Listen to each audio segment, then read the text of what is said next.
How's it going, everybody? Welcome back to Elvis Junction Reviews. Today we're looking at another Athearn Genesis product. Today we're looking at an Athearn Genesis Atchison, Topeka, and Santa Fe FP45, painted in the failed SPSF Kodachrome merger. So let's not waste any time here, and let's get this sucker out of the box. And by the way, this is a 75th anniversary box from last year when Athearn celebrated their 75th anniversary. Right off the bat, here we go. We have here's our exploded diagram of the locomotive. And as you can see, we have a lot of stuff going on here. So there it is, F45 and FP45. They're pretty much the same thing, minus a couple of physical differences, but that doesn't matter right now. I believe this is a Horizon Hobby Athearn 1-year limited warranty piece of paper right there. We have a sign up for Athearn News. Honestly, maybe I should do that. Why not? We have a little foam cover here protecting the locomotive. And it's actually kind of see-through, which is kind of funny to me. And there she is in her protective plastic packaging. Let's just pull it out there. Take this side of the box and cast it off to the side. And there she is, all nice and safe. Right off the bat, I don't see anything broken or damaged, but I suppose we will find out later when we are actually looking at it close up. Let's take the blister package off. It's a little thick right there. Here we go. We have some foam to keep this part from bending in like that. Open up the clamshell. Oops. Open up our clamshell here. It seems to be stuck, or no, it's just static electricity. Oh man, I'm actually generally excited about this. And there, oh wow, it's actually very heavy. And there we go. Stick you down right there, and let's get the rest of this moved off to the side. And it seems that some of the foam is decided not to cooperate. All right, let us get into some history. Now onto some history. Our story goes back to the early 1960s when EMD was at a big disadvantage. Their 567 engine was in use for over 20 years and had reached its peak output of 2,500 horsepower using a turbocharged 16-cylinder diesel engine. So in 1966, EMD released the new 645 engine that produced 3,600 horsepower. And, well, the engines they offered with that were the SD45 and the SDP45. Each of these had a V20 645E engine. Now, the Santa Fe would take order of the SD45, but the SDP45 just wasn't really looking nice to them.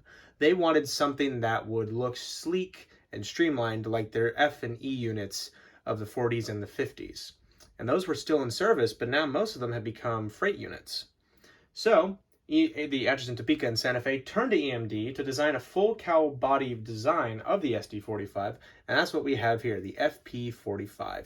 Now, a little history about our locomotive here. ATSF 5998 was built in December of 1967 as Atchison, Topeka, and Santa Fe 108, and was painted in the war bonnet passenger scheme that was so iconic of the Santa Fe.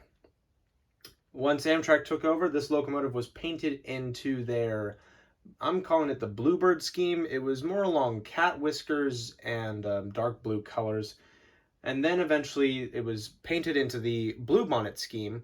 However, when the Southern Pacific and the Santa Fe wanted to merge back in the 1980s, they came up with this paint scheme, which nicknamed called the Kodachrome because of the similarity to the Kodak Kodachrome cases of film cameras. Now, however, the SPSF merger failed, and that affectionately was known as shouldn't paint so fast. But anyway, she was renumbered to 5948 and rebuilt in 1982. But then she was repainted into this scheme and renumbered 5998. If I'm correct, she was repainted back into Blue Bonnet scheme before the merger between the Burlington Northern and the Santa Fe back in 95. And after the merger, she became BNSF 98. She ran on their system for a couple more years before being donated to the Southern California Railway Museum in Paris, California, and she was repainted back into original colors and renumbered back to Atchison, Topeka, and Santa Fe 108. And by the way, she is optional and operational, and you can still go see her at the Weaving Museum. All right, so let's get into some details, starting with the front. Alrighty, so we're looking at the front of the locomotive, and we are going to start from the top and work our way down to the bottom, as we always do. Starting at the top here, we have a Leslie RS3L horn, as well as a lighted beacon. Now, that beacon does operate when the locomotive has DCC and sound in it. This locomotive does not. It is DCC ready, like most of my locomotives. But anyway, moving down here, we have our number boards, 5998, and as you can see, they are in a red style of lumberboard style. We have where the headlight used to be. When they were rebuilding this locomotive in '82, the crew feedback said that the light on the forehead of the locomotive would cause glare in the windows here and make it difficult for the crew to see as they were moving along at night. Next to the number boards, we have our painted over class lights. And now moving down here, we have our teardrop cabs, which are very iconic of these locomotives, as well as the SD60Ms and the SD70Ms. We have our separately applied windshield wipers, as well as some rear view mirrors on either side of the locomotive. Here we have on our big bulbous nose, let's actually focus on her now. We have our grab irons right here, as well as our sand domes, one on either side, excuse me. We have some grab irons right here at the angular sides of the nose here. Moving down onto the actual nose, we have our forward mounted headlight, which does light up when the locomotive is in motion. And as you can see, the headlight is actually mounted on the door, so crew can climb up here. Oopsies, I just whacked it with my stick here. Anyway, crew climbs up onto the walkway here. They open that door and they have access to the cab. A lot easier than having to climb up these steps off to the left, which we will see when we get onto the side of the locomotive. Here we have we have SF on S and F on either side. We can see this red band that goes across the nose horizontally. We have some grab irons that work their way from the top of the nose down to the bottom to the walkway here. Here is our walkway light right here down at the bottom of the nose here. We have our walkway grab irons and the walkway chain. Here is our anti-climber right here, and here is the very, very distinguishable thing of an FP45, in my personal opinion, the passenger style snowplow, which makes this locomotive look very elegant from the front.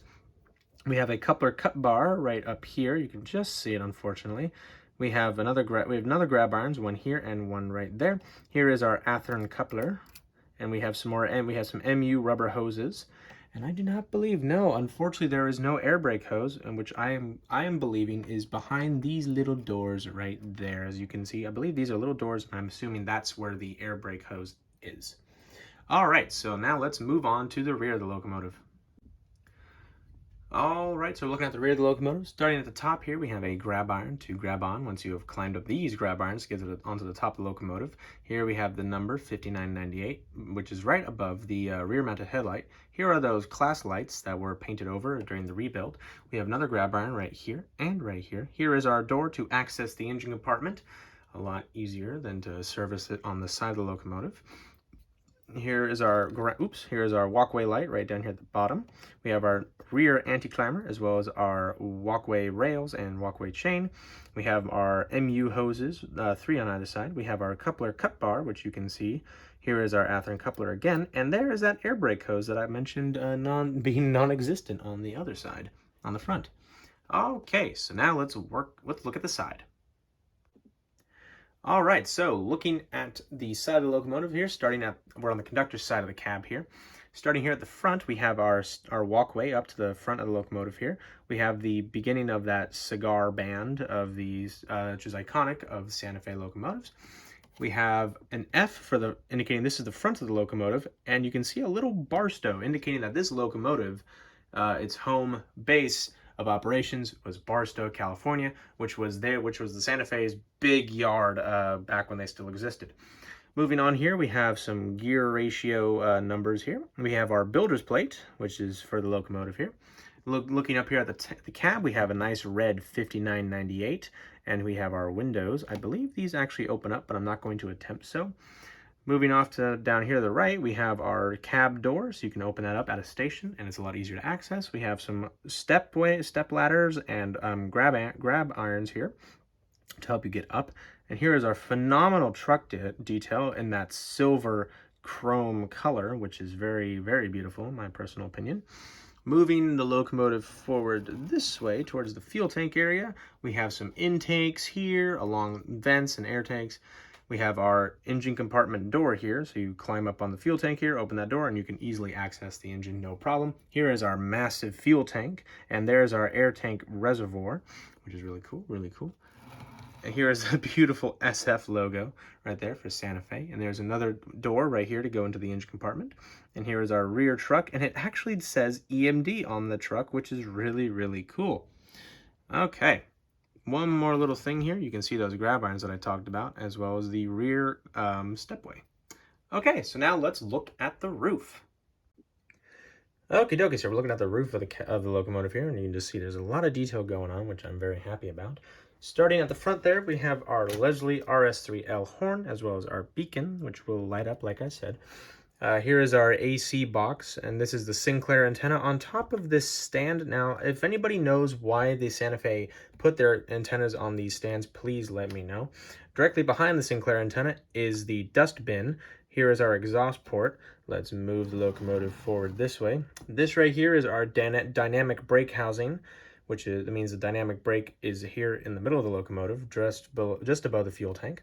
Please let me know what this thing is, because I definitely don't know what that is. Moving the locomotive forward here, this is where the actual main prime mover is, in this area here. And then moving right here, this is where the steam generator would have been back when this locomotive was still a passenger unit. And I also failed to mention the little sand filler hatch right here at the back of the locomotive. Now let me check. Yeah. And oh, by the way, there's a bunch of lift rings all around the top of this locomotive to help with lifting the locomotive into the air when it needs servicing. And I have just dropped my pointer stick on the ground. All right, so let's get into my final thoughts. So this thing is absolutely gorgeous, and I'm very happy to have purchased this locomotive. I've got to give this thing a solid A+. I can't find a single thing wrong with it. And I'm really hoping that it will run smoothly, which Athearn Genesis locomotives tend to be. But like I said, A+. This thing looks great, and it just, look at it. It looks amazing. So anyway, thank you very much for watching. If you enjoyed, please hit that like button and also subscribe if you have not. And hit the notification bell to know when I upload in the future. I upload on Mondays and Fridays at 9 p.m. Pacific Standard Time. So tune in on those times to see what I review next. But anyway, thank you very much for watching, and I'll see you guys in the next video. Bye for now.